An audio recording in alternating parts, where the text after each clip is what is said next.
So we're going to talk a little bit today about board retreats. And the big question is, why would we have a board retreat? What are some of the reasons? For me, number one is it gives us an opportunity to be intentional about big topics. What do I mean? We are able to get away together, get away from the office, get away from the program, get away from the distractions, and really be focused in on big ideas that need the benefit of some time. So what are some of those big ideas? It may be for vision casting. We talked earlier about vision casting and how important that is for the organization. Sometimes it's important just to be able to look in the distance and ask ourselves, are we headed the direction that we want to be? Are we on the way to the right destination? When will we arrive? Vision casting. Or it may be that we realize that there's a major fundraising campaign on the horizon, and we need to get aside together to prepare ourselves to understand what are the issues for the upcoming retreat, what are the issues for the campaign, what are the expectations, what are the roles that are going to be involved. And so we're able to wrap our minds around that topic together. Another thing may be strategic goal setting.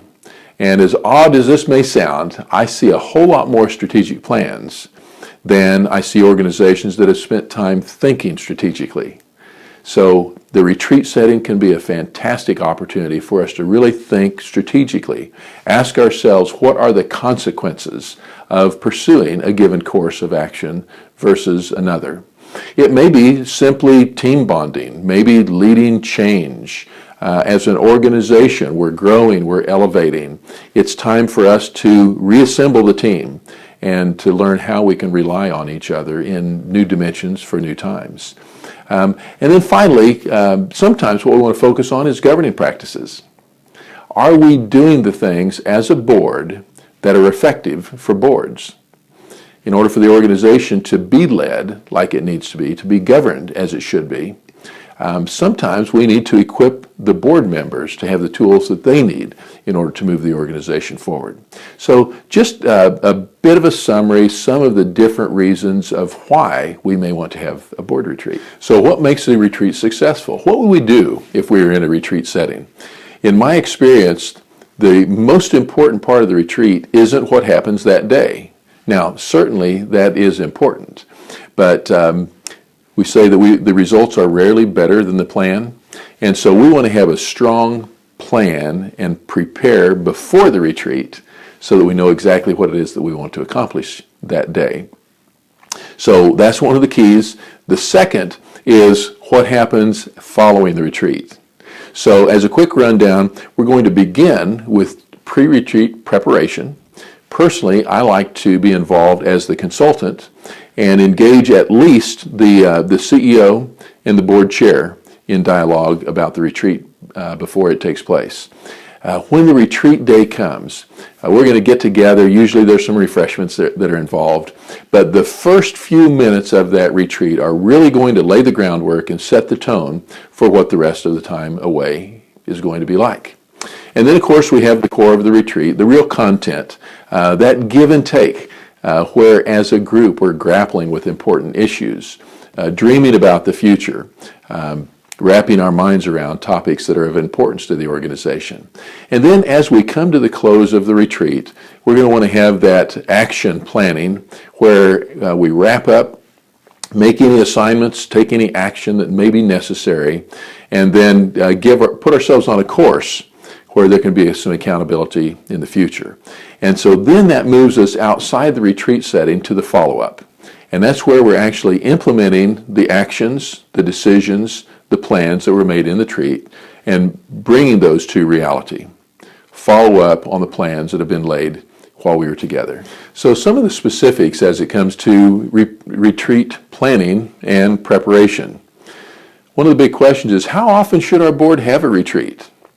How often should we get away together for a concentrated period of time? Here's what I want to suggest. No less often than 18 months and no more often than 9 months. So I'm going to say on about an annual basis. One of the most important resources, one of the most valuable resources that your volunteers have is their time. And so I'm going to be very reluctant to ask board members to come apart for a concentrated period of time very often, about a year on average. So we also want to be intentional enough about this that we're setting the time frame well in advance. Occasionally I'll get a call from somebody that says, you know what, we've got to have a retreat. We have some very important issues out in front of us, and we've really got to focus on them. We need to do this next week or next month. Well, I think we need to be more intentional about that. So the other question is, how long should a retreat last? A couple of hours, half a day, 2 days, etc. Here's my experience. The shortest effective retreats, in my experience, last a day. We can be effective over a 2-day period or even 2 half days with a day in the middle. I would caution you against the half-day retreat. Here's why.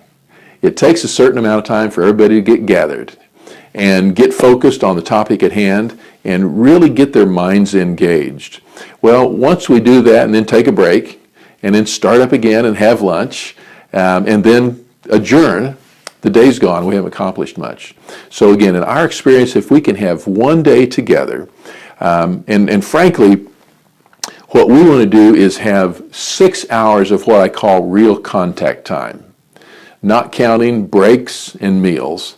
If I can have 6 hours with your leadership team and with your board, and we can really focus on critical issues, we can make a difference. So one of the big questions is, who does what? Who has responsibilities? And I'm going to kind of give it a rundown this way. First of all, the CEO. The role of the executive director or the CEO is to make the arrangements, to help make sure that the people who need to be there are there, and that the facilities are in place.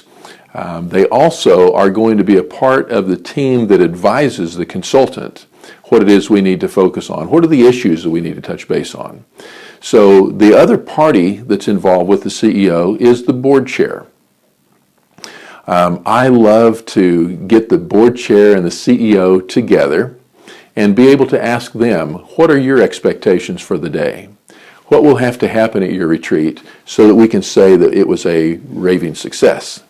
In addition to the CEO and the board chair, sometimes we will also include in the planning session the chair-elect and possibly even another key staff member.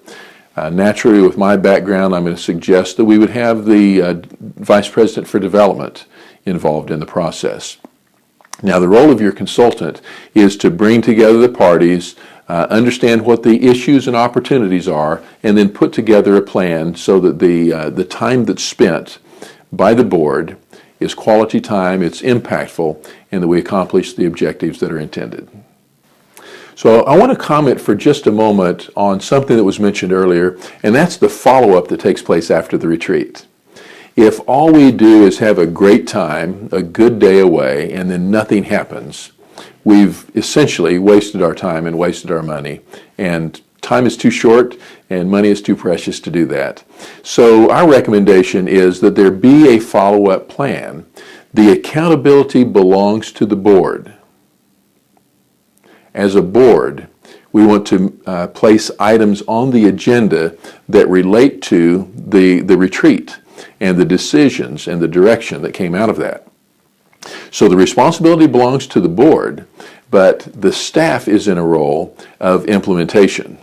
And so as the CEO, make sure that you're providing that gentle, firm pressure so that the board chair and the secretary know that there are some items that need to be on the agenda and that we need to carry through on that. In addition, don't overlook your consultant. The consultant can play a crucial role in bringing that accountability or bringing emphasis to plans, directions, and ideas that were spawned in the meeting. So consider, on at least occasion, bringing the consultant back into the boardroom and allowing that independent voice to speak to the process of moving the organization from where it is to where you want it to go. I'm going to wrap up with what I'm going to call a call to action. Think about your organization. Think about the needs and the opportunities. Think about those constituents that you serve. Do they deserve more? Does the board need a refocus in any of the areas that we talked about? Make a decision. Decide as an organization, this is something of value to us. We are going to hold an annual retreat. The first annual retreat will be scheduled for when? It's probably 3 or 4 months down the road. So make a decision and then select an experienced consultant. Someone with the skills, the experience, the independence that can bring value to the situation. Now, I mentioned earlier, we do a lot of board retreats. Would be happy to come alongside if we're the right tool for the job. Or let me recommend my colleagues in ABE, the Alliance for Board Effectiveness. There's a wide variety of very experienced individuals that can also bring value to your organization. And so we talked about making a decision, selecting your consultant. 2 more steps on your call to action. Number 1 is get started. Number 2 is to stay with it until you finish. Good luck. I wish you all the best with your upcoming board retreat.